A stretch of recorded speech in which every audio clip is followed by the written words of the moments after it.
j'ai eu cette opportunité de participer justement au premier forum national des paysans du Congo en 2008. Comment cette bonne structure-là, qui est partie de la base, maintenant au niveau national, il y a cette organisation des paysans du Congo. Il faut avouer qu'il y a un effort qui est en train d'être fait depuis quelques mois, ou oui, je dois dire, c'est même à peine une année ou deux, pour qu'au Congo naisse la Confédération des organisations paysannes du Congo, qu'on appelle la CONAPAC, la Confédération nationale des producteurs agricoles du Congo, c'est comme ça exactement que ça s'appelle. Mais c'est encore très jeune. Mais je pense que c'est vraiment un rêve, quoi. Si à un moment donné, on a ces formes d'organisation paysanne, nous pensons que ça peut contribuer énormément à changer des choses, y compris sur le plan du plaidoyer pour voir si des politiques peuvent être encore plus favorables à l'agriculture paysanne. Dioba s'est engagé auprès d'autres ONG belges dans ce qu'on appelle l'Alliance Agri-Congo. Et il y a un projet qui s'appelle donc Synergie Agri-Congo.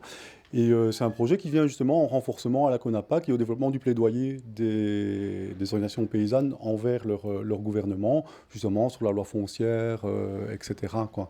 Et donc moi je trouve ça vraiment très très intéressant et d'ailleurs c'est pour ça que Diobas a décidé de se mettre dans cette synergie-là.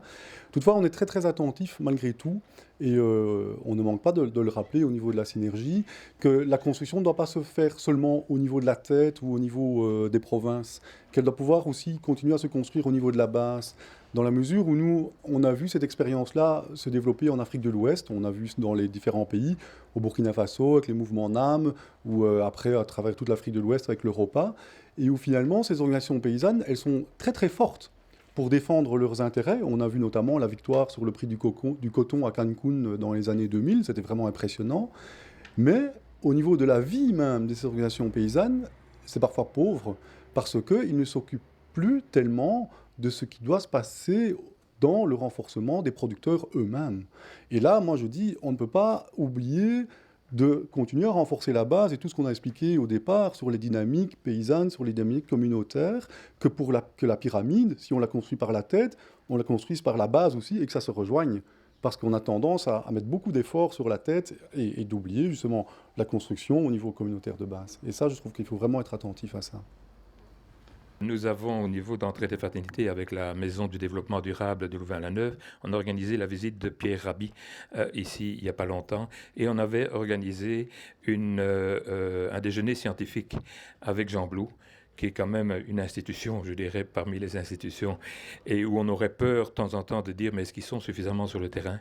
Eh bien, il y avait là-dedans des agriculteurs du terrain, de différents types, élevage, agriculture, et c'était un vœu fondamental qu'on sentait sous-jacent à toutes les interventions, de se dire, mais mettons-nous ensemble. Et les scientifiques reconnaissaient qu'ils devaient descendre de leur estrade et essayer d'aller sur le terrain et voir et discuter avec les gens. Et je dirais qu'il y a beaucoup, je pense, dans les mouvements alternatifs quelque part, beaucoup de souhaits, mais ils ne savent pas très bien comment se mettre ensemble. Quelle est la place qu'un chercheur belge, qui travaille en Belgique dans une université ou autre, pourrait avoir comme place dans votre association? Parce que j'entends que vous travaillez avec les grands centres internationaux. Mais est-ce que le message ne peut pas se faire passer au sein de... puisque Diobas est belge, au sein des universités belges ici, et je parle très personnellement parce que moi je suis chercheur et en botanique et je n'ai toujours pas trouvé où je pourrais me positionner, mais travailler et pas bénévolement, quoi. N'étant pas dans un grand institut international. Oui, je crois. Nous non plus. Hein. C'est le défi que tout le monde a. Mais c'est étonnant de voir que ce défi, on ne le prend pas à corps. Moi, j'étais à la journée de lancement du CNZD sur l'agriculture, sur le droit à l'alimentation. Je n'ai pas vu beaucoup d'entre vous qui étaient là. Je ne vous reproche rien du tout. Hein. Je dis simplement... Voilà des lieux où il y a une coupole qui existe, qui organise quelque chose, qui va durer des temps, 1 an, 2. Essayons d'être présents là où il faut. Nous cherchons l'élargissement ici chez Diobas. On cherche l'élargissement et on profite du passage de Sylvain. Est-ce que d'ici quelque temps, sur cet thème-ci, on pourrait organiser quelque chose en profondeur pour amener des gens à se réunir autour de ces idées et faire une force politique. Parce que chez eux, ils commencent petit à petit à faire une petite force politique là. Mais nous, ici, nous sommes assez disséminés. On l'a vu à la conférence du CNCD. Il y a Sabine qui est là, elle peut peut-être voir ça aussi. Aider un petit peu la constitution d'un réseau plus solide dans tout ce qu'on a raconté, ici en Belgique. Et là, ça peut peut-être influencer les politiques, parce que franchement, les politiques aujourd'hui, je ne parle pas de toi, intérêt. Mais quand on va à la DGD, quand on va dans tout ça, on se demande bien s'ils savent ce que c'est qu'un pauvre. Hein. Donc, est-ce que nous pouvons peut-être à un moment donné organiser ça? Si vous dites, tiens, c'est une bonne idée, il y a un papier là-bas, vous l'écrivez. Merci Hugues. Je réponds tout de suite, nous sommes d'accord. Hein? Je vais donc aller coucher mon nom tout à l'heure sur le papier. Nous nous sommes invités, Ken Diaye, notre hôte et moi, à votre réunion d'il y a quelques jours et elle a été absolument instructive.